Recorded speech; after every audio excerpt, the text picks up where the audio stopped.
বড় দুটি দলেই দেখা যায় আওয়ামী লীগের ভোটকে টানার জন্য একটা চেষ্টা চলছে এবং বিএনপির বিভিন্ন সাংসদ সদস্য প্রার্থীরাও সরাসরি বক্তব্য রাখছে। তো এই বিষয়ে বড় দুটি দল বলতে আপনি কোন দুটি দল বলছেন? বিএনপি ও জামাত।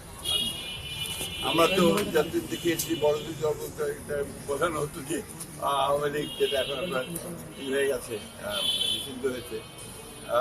আমি আপনার মনে করি যে এটা সবার বেলা প্রযোজ্য না।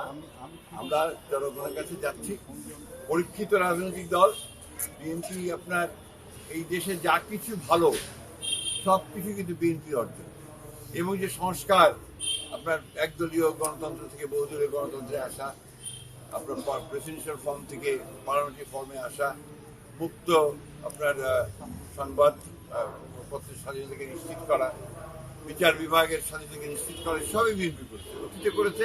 বিএনপি একটি দফার মধ্যে দিয়ে ওটাকে আরো নিশ্চিত করেছে, এবং এখন যে সংস্কার কমিশনের মাধ্যমে গৃহীত হয়েছে তার সবই বিএনপির কমিশনের মধ্যে আছে, তার প্রস্তাবের মধ্যে আছে। সুতরাং আমরা মনে করি যে বিএনপি নিঃসন্দেহে সেলফ সাফিসিয়েন্ট একটি রাজনৈতিক দল, যে অতীতে এককভাবেই সরকার চালিয়েছে, সরকারে ছিল এবং সবচেয়ে ভালো কাজগুলো বিএনপি করতে সক্ষম হয়েছে।